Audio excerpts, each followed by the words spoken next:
Welcome back, and let's move on. First is the recap of the previous episode. So, what have we learned in the last episode? We learned a lot, but basically two things. One is self code. Self code is the decimal date code. In other words, it's in the third column from the left. That's the date column, and in the front line because it is decimal. The other thing we learned are is character. So, what are the 10 characters? Well, the 10 characters are the 10 relations other code could have with a self code, or we say the 10 relations a code could have with another code. So, based on what we have learned, that two things, self code and characters, we are able to give a basic fortune tell about people's personality, which is the nature of the self code and frontline characters. We use the frontline characters because they are people's obvious character, and the basal characters represent people's unconscious mind. Therefore, they are too dependent to be realized by the person. So, when a person asks you to give him a fortune tell about his personality, what he expects is you use a simple word, one or two word, to summarize the biggest one or two feature in his personality instead of doing a full analysis of his all the aspect of his personality. So if you keep it simple, use of soft code and the frontline characters. Of course, you need to figure out if the frontline characters is a favor or foe. If a favor, we use a good word. If it is a foe, we use a bad word. If you keep it simple, then they'll be like, wow, that's scary accurate because you fired one shot or maybe two, three shot, and all the shot hit the target. But if you if you talk about all the aspect of his life code, then he'll be like, I don't know, it sounds like me, but it also sounds like everybody I know, right? So you don't want that, especially the person you know who the person doesn't trust you 100%. However, this is a technique. If a person's frontline character and basal character are very different, then you can say you appear frontline character, but actually you are something about his basal character. For example, if most of a person's frontline character are gambler or a pirate, that those character would make people social. But the main force of his basal character is owl, that would make people unwilling to communicate. Well, the person is social in the public occasion, but he's really an indoors man for himself. Now, let's learn some advanced technique in the fortune telling. Zodiac codes are more complicated than the decimal code, not only because they have more than one properties. Well, decimal code has one property, and zodiac codes, some of them have one, some of them have two, some of them have three. For example, zodiac 1 is 100% water, but zodiac 2 has 60% of earth, 30% of water, and 10% of metal. So it is harder to remember than the decimal code, right? It is more complicated not only because they have multiple properties, but also for they have other relations than just grow and overcome. Well, the common, actually, those are all the special relations are crush, merge, harm, break, and punish. Well, crushes are 1 and 7, 2 and 8, 3 and 9, 4 and 10, 5 and 11, 6 and 12. There's an easy way to remember crush, which is look at your clock. The numbers on the opposite directions always crush each other. Crush is very useful in the reading of fortune lines, which is mostly I will show you at the part 3, which I won't. Merge. Merge is another reaction. 1 and 2 would merge and become earth. So merge is two code come together and generates another element. 3 and 12 merge and become wood. 4 and 11 merge and become fire. 5 and 10 merge and become metal. 6 and 9 would merge and become water. 7 and 8 would merge and become fire. That's the two code merge. And we got three code merge. 915 would merge and become water. 1248 would merge and become wood. 3711 would merge and become fire. 610 and 2 would merge and become metal. There is actually a reason behind the order why I'm showing you 915 instead of 159. But I probably shouldn't talk about it because it is very advanced. I don't want to confuse you. And gather. Gather is pretty much like the merge, but the property of the zodiac of the code won't change. And harm is mostly used in the pairing of people, who is good with whom as a lifetime partner and who is not good with whom as a mating rules. 1 and 8, 2 and 7, blah blah blah. Harm is the true form of harm is the crush of merge. For example, 1 harm 8 because 1 would merge with 2 and 2 would be crushed by 8, which is why 1 and 8 harm. And break is not commonly used as a crush and merge in the fortune telling.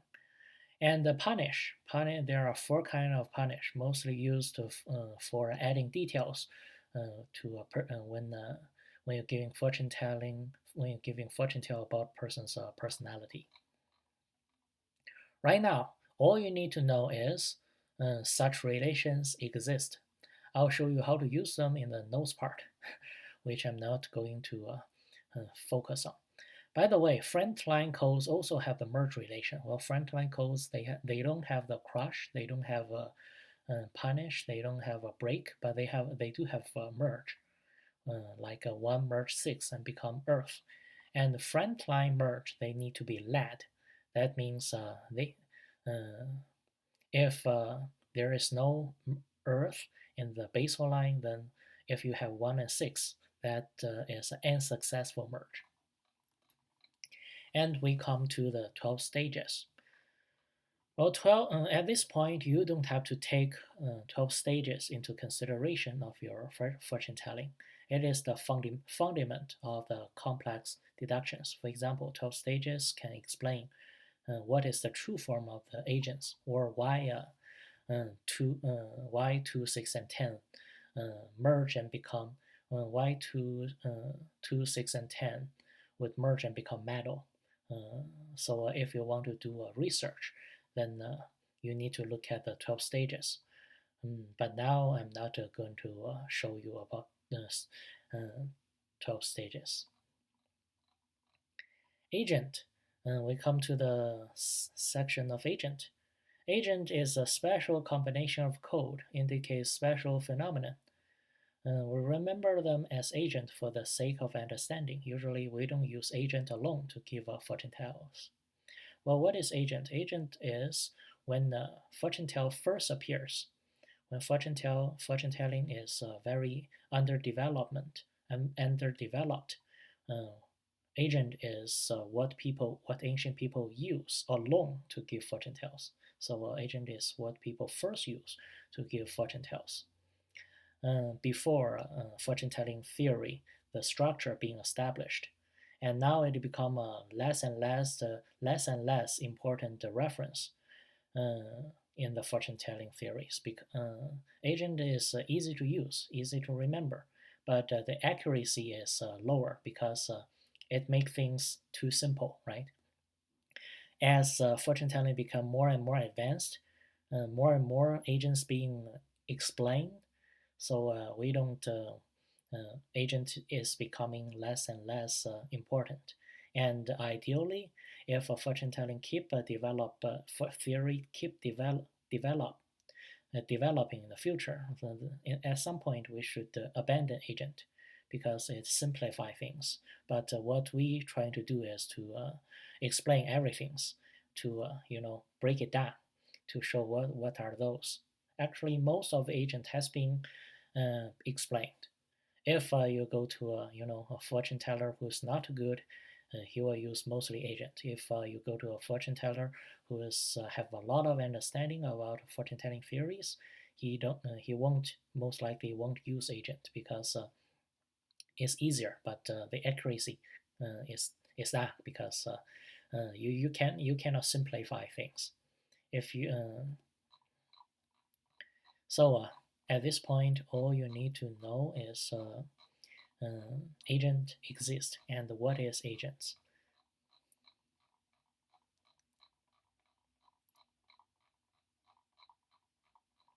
So there are lots of agents. Fortune teller can make particular predictions using notes. Notes is for adding details.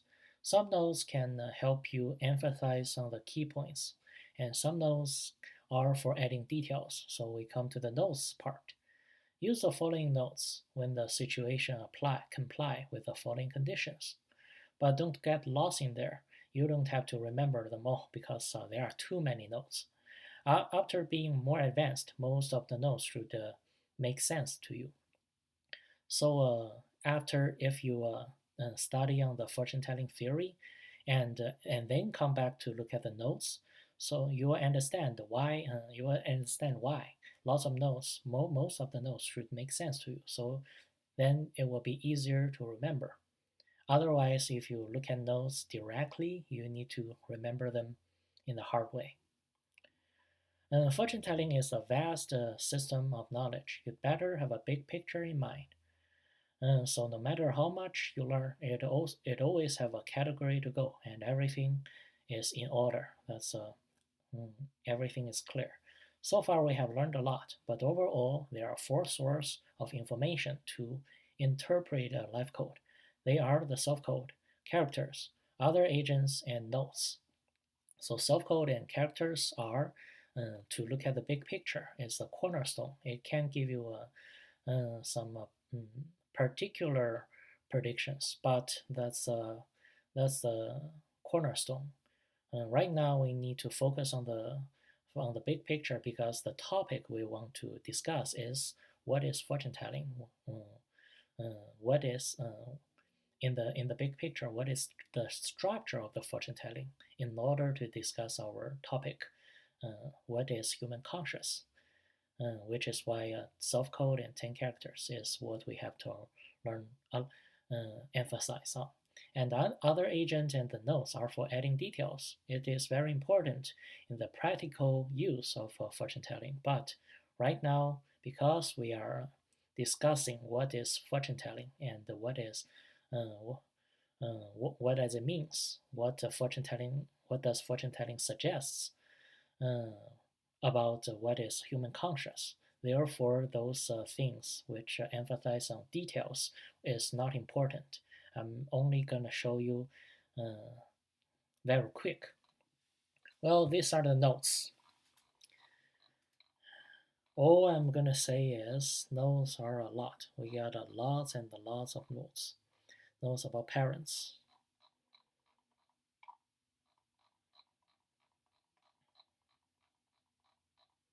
Notes about siblings. Number of siblings, how to do the number of siblings. Notes about spouse.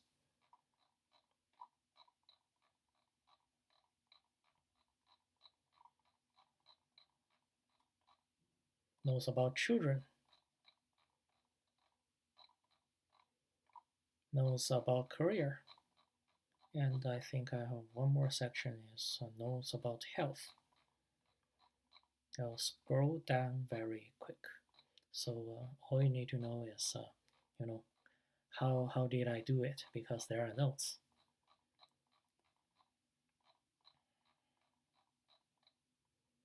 Signs of diabetes, and here I explained because diabetes is harder than other disease, than other sickness, note. Diabetes is harder to understand, so I put in something particular. So I give you a tour about what are agents and what are nodes. You don't need to. All you need to know is those things are exist. But one thing you need to be aware is about nodes is that guardian represents mother. Gambler represents father. Talents represents children. Authority represents husband. To be specific, if you have a judge and slaughter together, then judge represents your husband. Slaughter represents your lover. And if you're a man, money represents wife. If you have a gambler and collector together, collector represents wife. Gambler represents